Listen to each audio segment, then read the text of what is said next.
Il y a seulement un élément qui me pose problème dans ce code électoral. La Constitution, je crois, dans son article 81, dit que les députés sont habilités à voter une loi qui détermine le minimum de suffrage à obtenir par les listes de candidature au plan national pour être éligible à la répartition des sièges. C'est ce que dit la Constitution. Je crois comprendre que ce que le code électoral voté a eu à dire, à moins que je fasse une mauvaise lecture, le code n'a plus dit 15% ou 20% au plan national, mais pas circonscription électorale. Je pense là qu'il y a une violation de l'article 81 de la Constitution.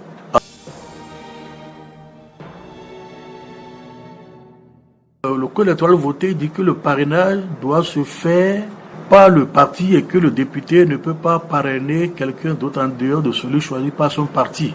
Il y a une décision de la Cour constitutionnelle, une décision de 2021, qui dit que le parrainage se fait par député et ce n'est pas une affaire de parti.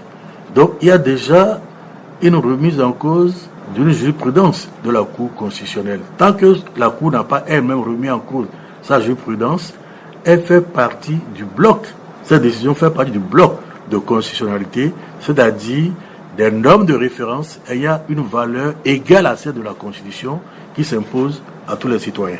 Ce qui se passe aujourd'hui au niveau de notre pays est totalement inédit dans le monde entier.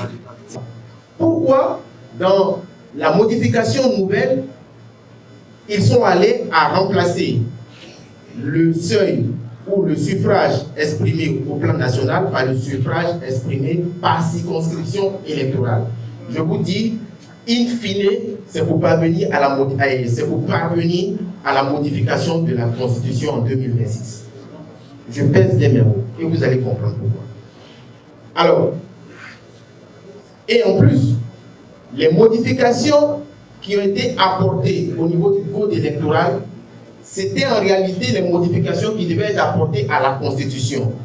Si la prise en compte de la proposition de modification de la Constitution avait été adoptée par amendement, ce sont ces modifications-là qu'ils allaient apporter au niveau de la Constitution. Comme la modification de la Constitution n'a pas prospéré, donc ils tentent un passage en force au niveau du code électoral.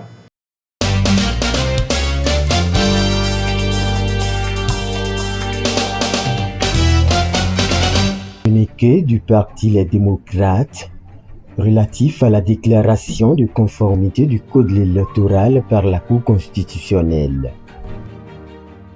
Le jeudi 14 mars 2024, la Cour constitutionnelle statuant d'une part sur des recours en inconstitutionnalité de la loi portant modification du code électoral et d'autre part sur la requête de contrôle de constitutionnalité de la même loi, introduite par le président de la République par décision DCC 24040 du 14 mars 2024, déclarée conforme à la Constitution, la loi 2024-13, modifiant et complétant la loi numéro 2019-43 du 15 novembre 2019, portant code électoral adopté par l'Assemblée nationale en sa séance du 5 mars 2024.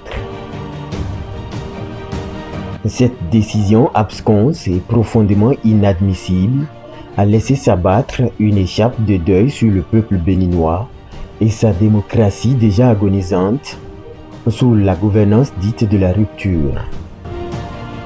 Cette cour d'un miracle a statué sur un test tripatouillé comportant de graves disparités avec la loi adoptée en plénière par l'Assemblée nationale.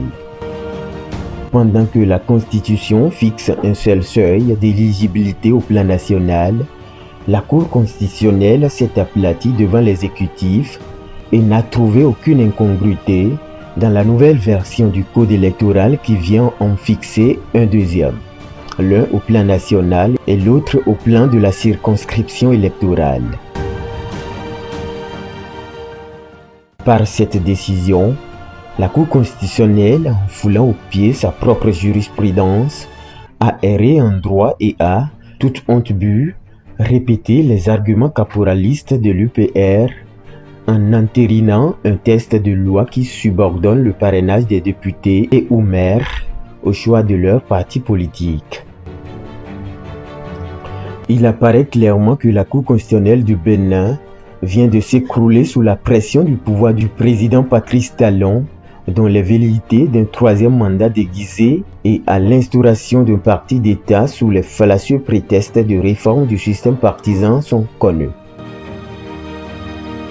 Au regard de la gravité et de la portée chrysogène de cette décision de la Cour constitutionnelle, qui consacre le nihilisme de notre loi fondamentale et le déni de la démocratie et de l'état de droit, le Parti Les Démocrates alerte l'opinion publique nationale et internationale sur les réelles menaces qui pèsent contre la paix et la démocratie au Bénin.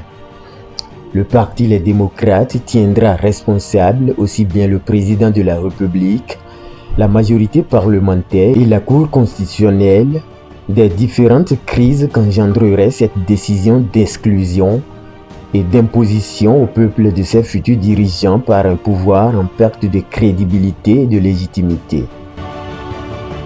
Le Parti Les Démocrates invite l'ensemble du peuple béninois et la communauté internationale tout entière à s'activer maintenant qu'il est encore temps, à inciter le président Patrice Talon et l'ensemble de la classe politique béninoise à la tenue des assises nationales. En tout état de cause, le Parti Les Démocrates se réserve le droit d'attaquer par tous les moyens légaux cette décision attentatoire à la paix et à la démocratie, tout en mettant le peuple béninois seul détenteur de la souveraineté devant ses responsabilités. Le pays nous appelle, nous avons tous l'obligation d'y répondre. Ensemble, nous y arriverons.